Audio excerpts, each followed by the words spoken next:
Whenever a patient is admitted to the hospital and IPD basis treatment is started, generally the first line of treatment includes some kind of a IV fluid or drip. So that's the first form of treatment generally started immediately. Most of the conditions.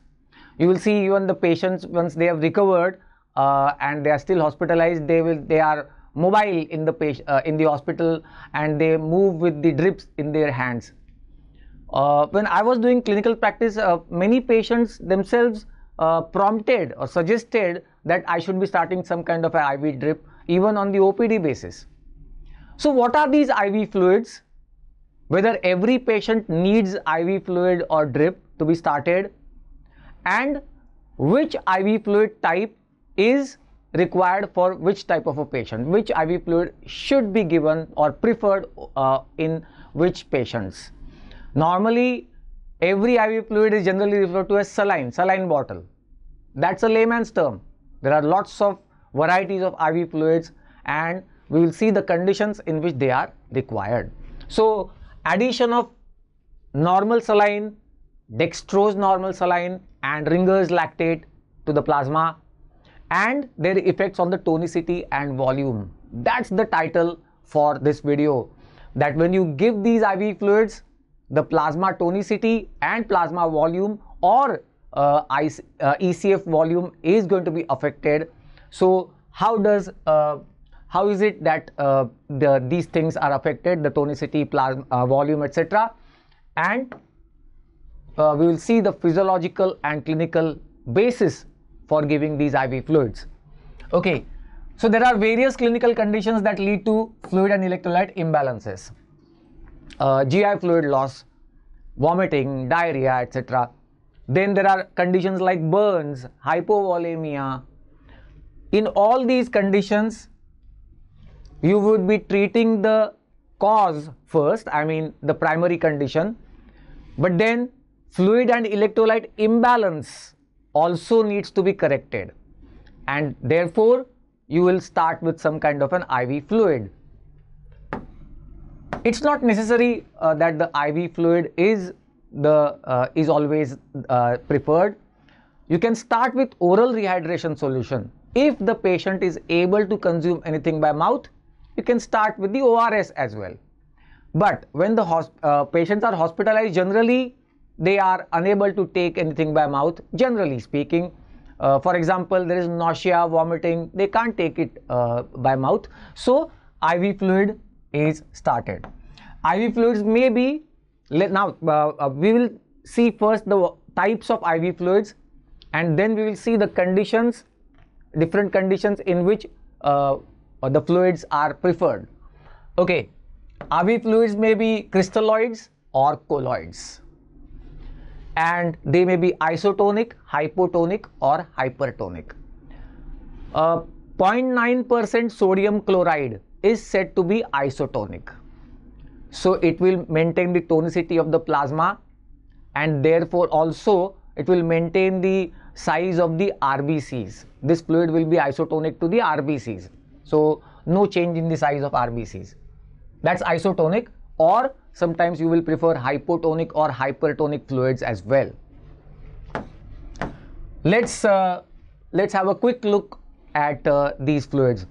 Crystalloids, they are small molecules. They easily pass through the cell membranes. So you have given the crystalloid in the intravascular compartment, that is into the plasma, but it can also cross the cell membranes. So this will stay in the intravascular compartment, some of it will also go to the interstitial fluid, and it can also enter the cells. Readily available to the cells. When IV fluid volume and intravascular space is to be expanded, you can give these crystalloids. Also, they increase the interstitial space, and it could be isotonic, hypotonic or hypertonic saline. Colloids, now this is slightly different.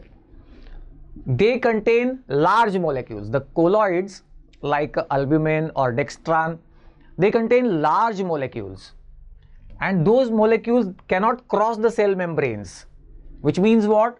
which means they will stay in the intravascular compartment once you have given them in the IV form. So they will stay there and they can simply pull water by osmosis into the blood vessels. So that is how they will expand only the intravascular compartment. That's an important difference between crystalloids and colloids. All right. We will see which ones are preferred in what conditions. And then isotonic solutions.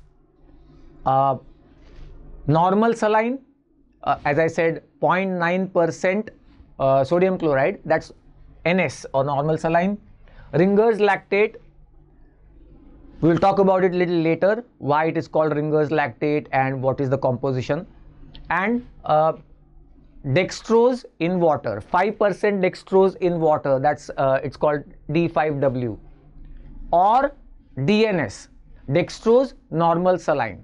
So dextrose can be simply in water or dextrose can be with normal saline. Hypotonic solutions. We saw just now the isotonic solutions. What are hypotonic solutions? Their osmolality is less than 250. Look, we are talking about the osmolality of the fluid that is administered. Plasma osmolality is in the range of 290 milliosmoles per liter. And then if the fluid that we administered has an osmolality of less than 250, it would be hypotonic solution, and hypertonic solution would be more than 375 milliosmoles per liter. So fluid can be hypotonic, hypertonic, or simply isotonic. And these are the osmolalities of the fluids that we administer. But just remember one thing at this stage, hypertonic solutions have some kind of an additional risk involved. If you give hypertonic solution into the plasma, there is a possibility that some intracellular water may be dragged towards this solution, which means the cells will shrink. So that's a risk, and therefore you have to assess that risk before giving this fluid. Many formulations are available for intravenous administration. Common ones, as we say just now, NS, DNS, Ringer's lactate, D5W, half normal saline. We've seen that saline, normal saline is 0.9%. But if we want to give hypotonic solution, then it would be half normal saline, 0.45%, half of 0.9, that will be 0.45%. So half normal saline or hypertonic saline, 3% or 5% saline would be hypertonic saline. Talking about Ringer's lactate solution, it's also called as lactated Ringer's solution. Originally it was Ringer's solution and it was modified by Alexis Hartmann in 1930s. Lactate was added to mitigate the changes in the pH. Very often the fluid and electrolyte imbalance will also be accompanied by changes in the pH. So to mitigate those changes in the pH, lactate is added. By acting as a buffer for the acid, lactate is useful. It became to be known as Ringer's lactate solution or lactated Ringer's solution or simply Hartmann's solution. That being said, two questions that need to be answered at this stage when you are thinking of giving an IV fluid. What is the basis for selecting a particular IV fluid? You've taken a decision to give IV fluid to the patient. Which one will you select out of all these?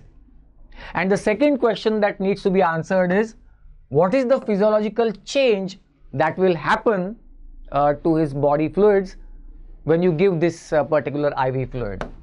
So these two questions need to be answered, and then you can proceed with the selected IV fluid.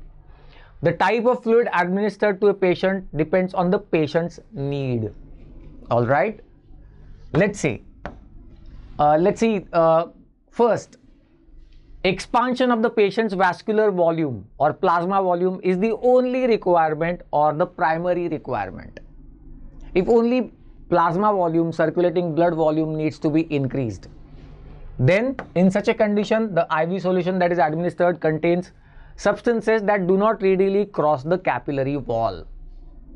So we saw the colloids, which will stay in the vascular compartment and they will pull water by osmosis into the intravascular compartment. They will increase the intravascular compartment.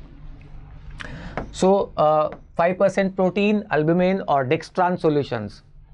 The oncotic pressure generated by the albumin molecules will retain fluid in the vascular compartment. The point is simple. When you give this particular solution, the colloid, it will stay in the intravascular compartment. It will not enter the cells. It will not go into the interstitial fluid. Just it will stay inside the blood vessels. Plus, it will create the oncotic pressure that will pull water from outside. It will pull water from interstitial fluid into the blood vessels. So, plasma colloid oncotic pressure increased, pull the water from the interstitium into the vascular compartment by osmosis. This is how it will expand the intravascular volume. Okay, you will use this in the conditions of oliguria, conditions of edema.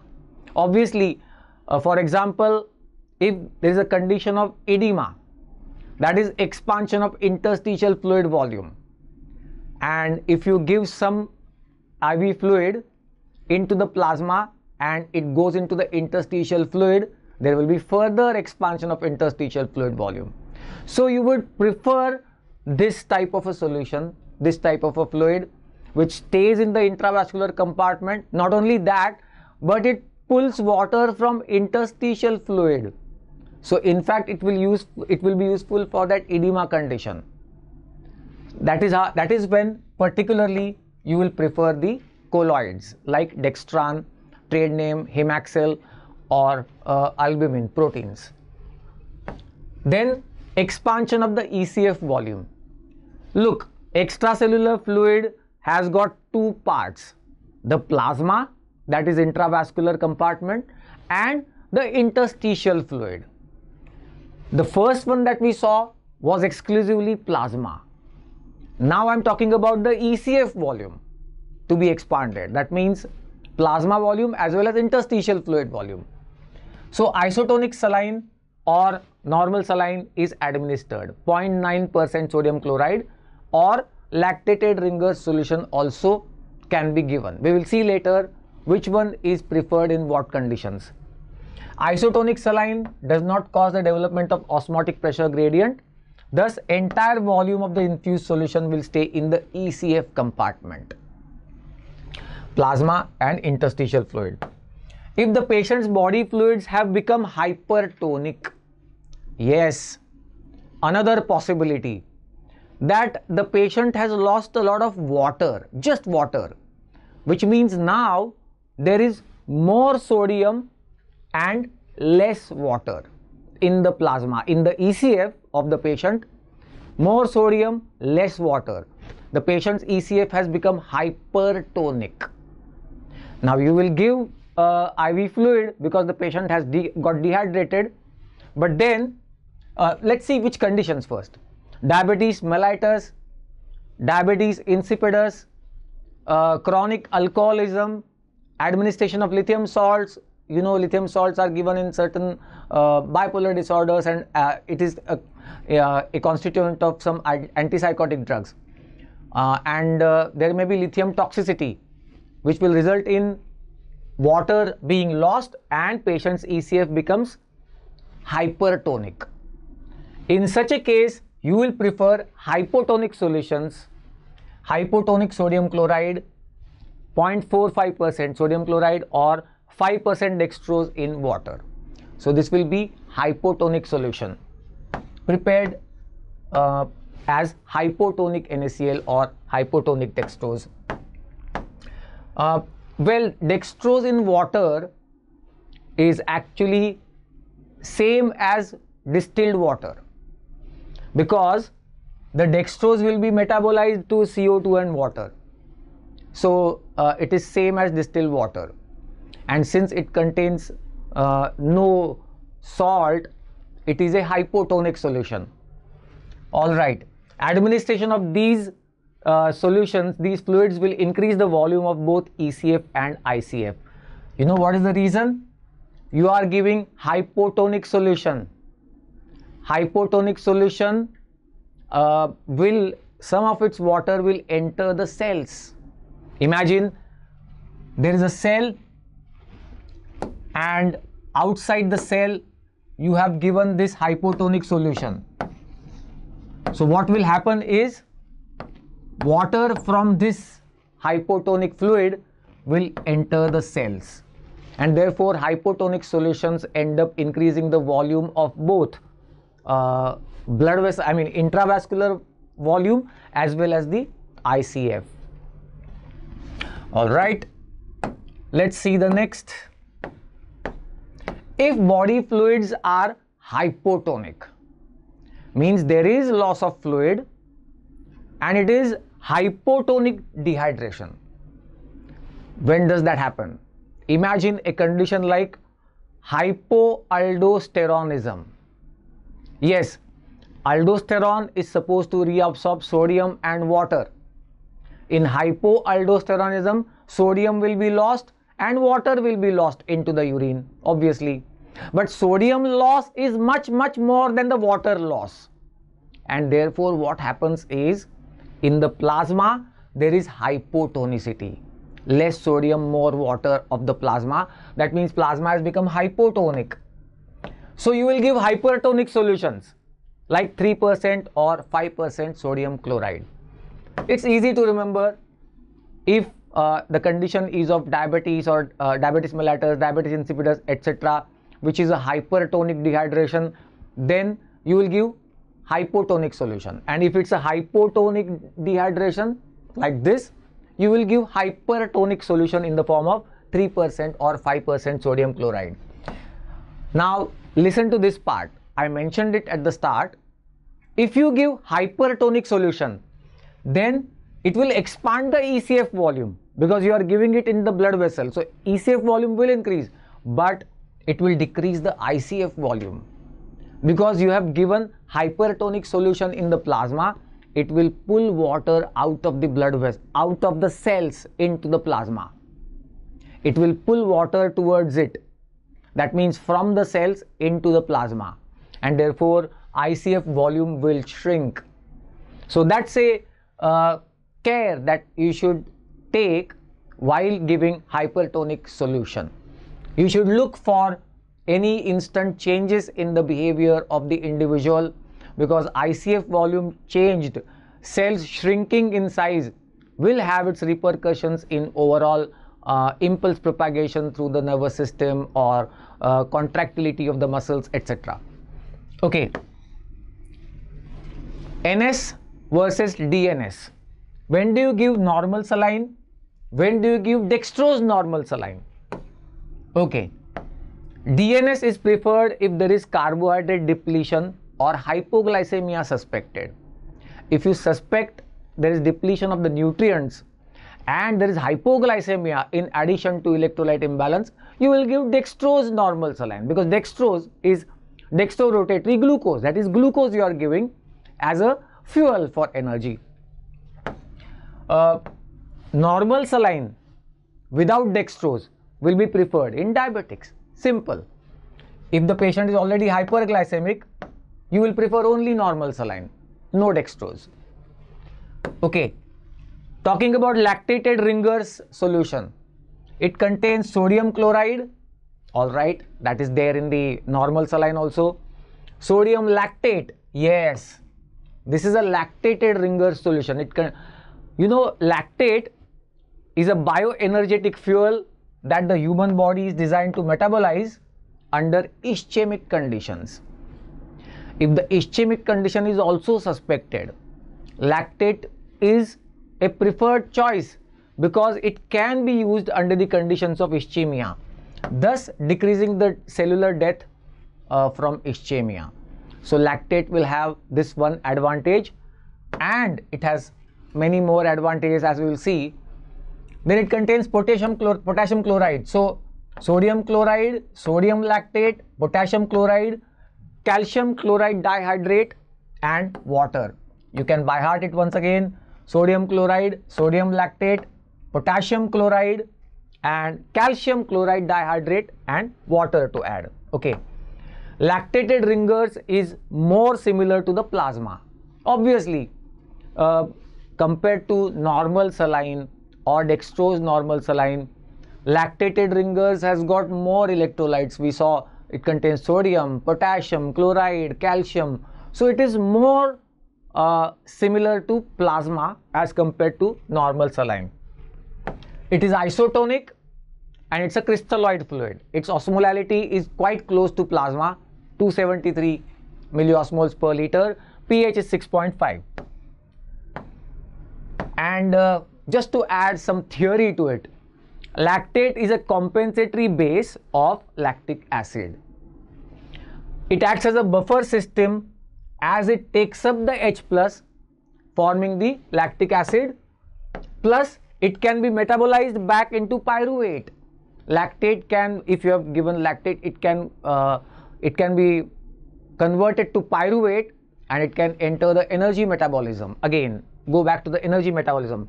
It can be metabolized to form bicarbonate also, which is an alkali.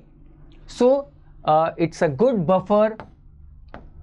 Lactate that you are adding will act as a good buffer, and therefore in the conditions where you have to protect the pH of the body fluids, Ringer's lactate solution is a preferred choice. So it is used in which conditions? When you need aggressive fluid replacement. For example, burns, trauma. These conditions are to be treated aggressively, or acute severe blood loss, or electrolyte imbalance. But remember, burns, trauma, these are the conditions where you will prefer Ringer's lactate solution, Ringer's lactate fluid. It should be avoided in liver disease, kidney disease, renal failure, and obviously lactic acidosis. So this in short was a video on addition of various IV fluids and which fluids preferred in which conditions.